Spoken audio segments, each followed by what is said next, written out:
നമ്മുടെ സൺഡേ ഫണ്ടേയിൽ ഇന്ന് ആക്ടറായിട്ടുള്ള അതിഥി എത്തിയിട്ടുണ്ട്. കൗണ്ട് ചെയ്ത് നോക്കുകയാണെങ്കിൽ കൃത്യം 4 സിനിമകളാണ് ഈ ആക്ടർ അഭിനയിച്ചിട്ടുള്ളത്. ഒരു ബ്രദർലി ഫീൽ തോന്നുന്ന ക്യൂട്ടായിട്ടുള്ള എപ്പോഴും ചിരിച്ചുകൊണ്ടിരിക്കുന്ന handsome guy Arun Kurian. Arun, welcome to Sunday Funday. ഭയങ്കര സൈലന്റ് ആയിട്ടുള്ള ഒരു വ്യക്തിയാണോ? എപ്പോഴല്ല, എപ്പോഴൊക്കെ വയലന്റ് ആവണേ? വയലന്റ് ആവാറില്ല. ക്ലോസ് ഫ്രണ്ട്സിന്റെ ഇടയിൽ അത്യാവശ്യം കമ്പനിക്ക് തന്നെയാണ്. എത്ര ക്ലോസ് ഫ്രണ്ട്സ് ഉണ്ട്? കോളേജ് ഫ്രണ്ട്സ് ഒക്കെ അത്യാവശ്യം ക്ലോസ് ആണ്. പക്ഷെ ഇപ്പൊ എല്ലാവരും പ്രായം എന്തോറും കല്യാണം കഴിക്കുന്നതോറും അകൽച്ചയൊക്കെ ചെറുതായിട്ട് വരുന്നുണ്ട്. കൂടുതലുള്ളവരൊക്കെ കല്യാണം കഴിച്ചു പോയി, പതുക്കെ ആയിക്കൊണ്ടിരിക്കുന്നു, തുടങ്ങിയിട്ടുണ്ട്. കരിയറിനാണ് ഇച്ചിരി കൂടെ ഇപ്പൊ ഇമ്പോർട്ടൻസ് ആയിക്കോട്ടെ എന്ന് വിചാരിച്ചിട്ട്. അപ്പൊ കരിയറിന്റെ തുടക്കം എങ്ങനെയായിരുന്നു? തുടക്കം എന്താ, കോളേജ് ഞാൻ അത്യാവശ്യം സിനിമാ ഭ്രാന്തനാണ് പണ്ട് പോലെ. സോ ഞാൻ ഡിഗ്രി ബികോം കോയമ്പത്തൂരിലാണ് ചെയ്തത്. അത് കഴിഞ്ഞപ്പം ഐ തോട്ട് ആ സമയത്തൊക്കെയാ ഈ 3 Idiots ഒക്കെ ഇറങ്ങിയത്. അപ്പം സിനിമ അത്യാവശ്യം ലൈഫിലായിട്ടും റിലേറ്റ് ചെയ്യാൻ ശ്രമിക്കും. അപ്പം 3 Idiots ഒക്കെ ഇറങ്ങിയ സമയത്ത് സിനിമ ലൈഫിൽ റിലേറ്റ് ചെയ്യാൻ ശ്രമിക്കും. ഞാൻ ശ്രമിക്കും. ബേസിക്കലി ഭ്രാന്ത് ആകെ അത്യാവശ്യം ഇൻട്രസ്റ്റ് ഉള്ള സിനിമയാണ്. സോ 3 Idiots ഒരു മെസ്സേജ് ഉണ്ട്, ഡു വാട്ട് യു ലവ് എന്ന് പറയുന്ന സീനുണ്ട്. അപ്പോൾ ഡിഗ്രി കഴിഞ്ഞപ്പോഴത്തേക്ക് ഞാൻ ഓർത്തു അറ്റ്ലീസ്റ്റ് ഇനിയും ഫ്യൂച്ചർ സ്റ്റഡീസ് സിനിമ ഒന്ന് ട്രൈ ചെയ്യാമെന്ന് ഓർത്തു. സിനിമയ്ക്ക് വലിയ പഠനം വേണമെന്ന് എനിക്കറിയത്തില്ല. Film making of course, cinematography of course, technical ഇതിന് വേണം, പിന്നെ ഒരു വിഷൻ ബേസിക്കലി വേണം. പക്ഷെ ഞാൻ അഭിനയിക്കാൻ പഠനം അറിയില്ല. എനിക്ക് basically theatre background, theatre performance, അങ്ങനെ ഇങ്ങനെ കോഴ്സസ് ഒക്കെ ഉണ്ടെന്ന് പോലും എനിക്കറിയില്ലായിരുന്നു സത്യം. അപ്പം ഞാൻ ഓർത്ത് ഇങ്ങനെ ഡോക്ടർ, കോമേഴ്സ്, MBA അതൊക്കെ സ്കോപ്പ്. അങ്ങനെ ഇപ്പൊ നമ്മള് വളരുന്ന സൊസൈറ്റിയിലും അങ്ങനെയൊക്കെ അതാ പറഞ്ഞ സത്യമാണത്. കാരണം ഞാനിപ്പോ മാസ്റ്റേഴ്സ് ചെയ്തപ്പോ ഡാൻസിലാണ് മാസ്റ്റേഴ്സ് ചെയ്തത്.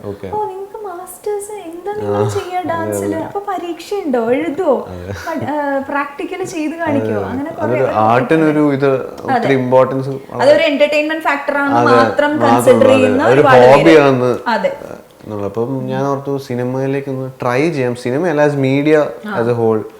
ഞാൻ വീട്ടിൽ പറഞ്ഞു എനിക്ക് ബോംബെക്ക് പോകാൻ താല്പര്യമുണ്ട്. ബോംബെയിൽ ഇഷ്ടംപോലെ പ്രൊഡക്ഷൻ ഹൗസസ് ഒക്കെ ഉണ്ടല്ലോ. അവിടെ ഇച്ചും കൂടെ യുനോ നാട്ടിലേക്കാളും അവിടെ ഒരു കോർപ്പറേറ്റ് വേൾഡ് തന്നെയാണ് മീഡിയ അവിടെ. അറിയായിരുന്നു. അപ്പൊ അതൊക്കെ റിസർച്ച് ചെയ്തു, ഇന്റർനെറ്റ് ഉണ്ടല്ലോ. അപ്പൊ ഞാൻ ഇങ്ങനെ നോക്കി. അപ്പൊ I thought MBA in media and entertainment എന്ന് പറഞ്ഞ കോഴ്സ് ഉണ്ട് ഒരു ഫിലിം ഇൻസ്റ്റിറ്റ്യൂട്ടില് ബോംബെയിൽ, വിസ്ലിംഗ് വുഡ്സ് എന്ന് പറഞ്ഞു. ഞാൻ അവിടെ കോഴ്സ്, അപ്പൊ വീട്ടിൽ MBA എന്നും പറയാം, പക്ഷേ ഫിലിം ഇൻസ്റ്റിറ്റ്യൂട്ട് പോവാം സ്ട്രാറ്റജി ഉപയോഗിച്ച് ഞാൻ അവിടെ ചെന്നു. അവിടെ ചെന്നപ്പോഴത്തേക്ക് പിന്നെ പേരൻസ് ഒക്കെ അഗ്രി ചെയ്ത് വെച്ചാൽ പാടായിരുന്നു. പക്ഷെ ബോംബെ ഒക്കെ അല്ലേ. അപ്പം അവിടെ ചെന്ന് പിന്നെ പതുക്കെ പഠിത്തത്തിനിടയ്ക്ക് ഞാൻ ഓരോ ഡയറക്ടേഴ്സിനൊക്കെ അസിസ്റ്റ് ചെയ്യാൻ ശ്രമിക്കും നൈസായിട്ട്. മെസ്സേജൊക്കെ ആ സമയത്ത് ഫേസ്ബുക്ക് ബൂമായി ഓഫ് കോഴ്സ്, പക്ഷെ ആ സമയത്തൊക്കെ ഡയറക്ടേഴ്സൊക്കെ റിപ്ലൈ ചെയ്യുമായിരുന്നു മെസ്സേജസിനൊക്കെ. ഇപ്പോഴൊക്കെയാണ് ഇപ്പൊ ഭയങ്കരമായിട്ട് എല്ലാവരും ഫ്ലറിഷ് ചെയ്തപ്പോഴത്തേക്ക്, ഫ്ലറിഷ് ഇപ്പം ഫേസ്ബുക്ക് തുടങ്ങിയ സമയമുണ്ട് എല്ലാവർക്കും. അപ്പൊ വെരിഫിക്കേഷൻ ഒന്നും ഇല്ല ആ സമയത്ത്, പേഴ്സണൽ ഇതാണ്. സോ ആ സമയം ഞാൻ ഇപ്പോൾ ശ്യാമപ്രസാദിന്റെ ശ്യാം സാറിന്റെ മോനുണ്ട് വിഷ്ണു. അപ്പോൾ വിഷ്ണുവേട്ടൻ ഞങ്ങളുടെ അലുമിനെ എൻ്റെ കോളേജിൽ വിഷ്ണുവേട്ടനെ അസിസ്റ്റ് ചെയ്തു. Is an art film maker in Bombay. So അങ്ങനെ അസിസ്റ്റ് ചെയ്ത് സൈഡിൽ കൂടെ ഞാനിങ്ങനെ അഭിനയം താല്പര്യം. പക്ഷെ വീട്ടിൽ പറയാനായിട്ട് ഡയറക്ഷൻ അസിസ്റ്റ് ചെയ്യുമെന്ന് പറയാം, അഭിനയം പറഞ്ഞിട്ടില്ല. കാരണം എത്തില്ല. അങ്ങനെ വളരെ ഉള്ളി lucky once get to act എന്ന് പറഞ്ഞൊരു സീൻ എല്ലാവർക്കും, എനിക്കല്ല എല്ലാവരും പറയാം ഭയങ്കര ഭാഗ്യം വേണം അഭിനയിക്കാൻ, സിനിമ സ്ക്രീനിലൊക്കെ വരാൻ. ഞാൻ ചെറുതായിട്ടൊരു ഭാഗ്യം വേണം എന്നാ തോന്നുന്നത്. ടാലന്റ്, ലക്ക് എല്ലാം ഉണ്ടല്ലോ. അപ്പോൾ ഞാനപ്പോൾ ചുമ്മാ ശ്രമിച്ചു. അപ്പം ആ ടൈമിൽ ഓഡിഷൻസ് ഒക്കെ വരുമ്പോൾ ചുമ്മാ ഇങ്ങനെ ഫോട്ടോസൊക്കെ അയക്കും ബോംബെയിൽ നിന്ന് തന്നെ. പിന്നെ ഞാൻ എൻ്റെ ഒരു ഫാമിലി ഫ്രണ്ട് ഇങ്ങനെ പറഞ്ഞു ഇങ്ങനെ. പിന്നെ ഒരു 2-3 years കഴിഞ്ഞു, MBA കഴിഞ്ഞു, വിഷ്ണുവേട്ടനെ അസിസ്റ്റ് ചെയ്തു 2-3 ആഡ്സിൽ. പിന്നെ ഞാൻ അസിസ്റ്റ് ചെയ്യുന്ന സമയത്ത് തന്നെ ഞാൻ ഫോട്ടോസ് അയക്കുമായിരിക്കും എന്തെങ്കിലും ഓഡിഷനൊക്കെ നാട്ടിലത്തെ സിനിമയ്ക്കൊക്കെ. അത്യാവശ്യം പടങ്ങളൊക്കെ കമേഴ്ഷ്യൽ ഫിലിംസ് ഇപ്പോൾ ഇറങ്ങിക്കഴിഞ്ഞു, അതൊക്കെ അയച്ച്. അപ്പം ഞാൻ എൻ്റെ ഒരു ഫാമിലി ഫ്രണ്ട് പറഞ്ഞറിഞ്ഞു ഇങ്ങനെ ഒരു ഫിലിം വരും, ആനന്ദ് സി ചന്ദ്രൻ, അത് ആനന്ദത്തിൻ്റെ ക്യാമറമാൻ പ്രേമൊക്കെ ചെയ്ത ആനന്ദേട്ടൻ ഒരു പടം ചെയ്യുന്നുണ്ട്. അപ്പോൾ ആ സമയത്ത് I thought Anand C Chandran is directing it. അപ്പോൾ I send my message like എന്തെങ്കിലും എനിക്ക് അസിസ്റ്റ് ചെയ്യാൻ പറ്റുമോ എന്ന്. അല്ലെങ്കിൽ അസിസ്റ്റൻറ്റ് ഇതെല്ലാം ഫുള്ളായി. Because I want to work with young film makers, നാട്ടിലത്തെ അപ്കമിങ് ബഡ്ഡിങ് ഫിലിം മേക്കേഴ്സ്. അപ്പോൾ ആനന്ദൻ പറഞ്ഞു എനിക്ക് അഭിനയിക്കാൻ വലിയ താല്പര്യം ഉണ്ടെങ്കിൽ ഫോട്ടോ ഞങ്ങളൊരു കോളേജ് പയ്യന് വേണ്ടി നോക്കും ഇങ്ങനെ 18 to 22 years. അപ്പം ഞാൻ ഇച്ചിരി താടി ഉണ്ടായിരുന്നു, താടിയൊക്കെ പോയി എടുത്തു. എനിക്കൊരു ബേബി ഫേസ് ഉണ്ടെന്ന് തോന്നുന്നു. അപ്പം ഞാൻ താടി പോയി എടുത്ത് ഞാൻ താടി പോയി എടുത്ത് ഫോട്ടോസൊക്കെ എൻ്റെ ഒരു ഫ്രണ്ടിൻ്റെ ഫോട്ടോസൊക്കെ ഡിജിറ്റൽ ക്യാമറ SLR ക്യാമറയിൽ ഫോട്ടോസ് എടുത്ത് അയച്ചു.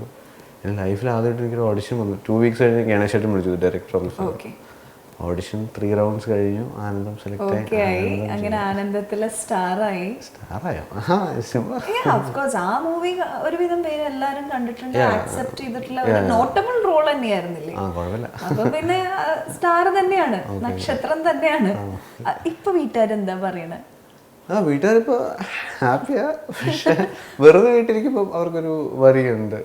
പേരൻസ് അത്യാവശ്യം ഓൾഡാണ്, ഇച്ചിരി ഞാൻ ലേറ്റ് കിഡാണ്.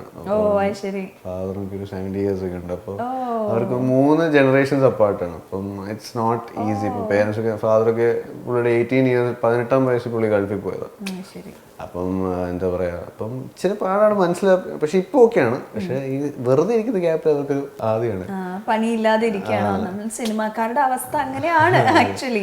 എല്ലാ ദിവസവും ഷൂട്ടിംഗ് ഉണ്ടായിക്കൊള്ളണം എന്നുണ്ടെങ്കിൽ നമ്മൾ സൂപ്പർ സ്റ്റാർസ് പോലെയാണ്. ഞാൻ യമണ്ടനെ ഷൂട്ട് ചെയ്യുമ്പോൾ ഇക്ക DK പറഞ്ഞിരുന്നു, ഇക്കടെ ഉമ്മച്ചയ്ക്കും ഭയങ്കര ടെൻഷൻ, ഇക്ക വീട്ടിൽ ചുമ്മാ ഇരിക്കുന്നു. അപ്പൊ പുള്ളിക്ക് ആ ഇൻസെക്യൂർ ഉണ്ടെങ്കിൽ നമുക്കൊക്കെ എന്താ, പേരൻസിന് എന്തായാലും ഒരു ഇതുണ്ടല്ലോ. തീർച്ചയായിട്ടും അപ്പൊ അതൊക്കെ സമാധാനിച്ചൊക്കെ വിടും. ഏറ്റവും താഴെയുള്ള കുട്ടിയാണ്. അതെ. ഓ, എത്ര സിബ്ലിങ്സ് ഉണ്ട് അപ്പോ? ഏറ്റവും മൊത്തം ചേച്ചിയാണ്. മാരീഡ്, 2 കൊച്ചു പിള്ളേരുണ്ട്. ചേട്ടനുണ്ട്, മാരീഡ് കിഡുണ്ട്. അവരെല്ലാം. പിന്നെ അരുൺ. ഓക്കെ. എവിടെയാ താമസിക്കണേ? വീട് തിരുവല്ലയിലാണ്. പക്ഷെ ഇപ്പം എറണാകുളത്തൊരു ചെറിയ റൂം സ്പേസ് ഉണ്ട്. വർക്കൊക്കെ ഇവിടെ ആയതുകൊണ്ട്. ഓക്കെ.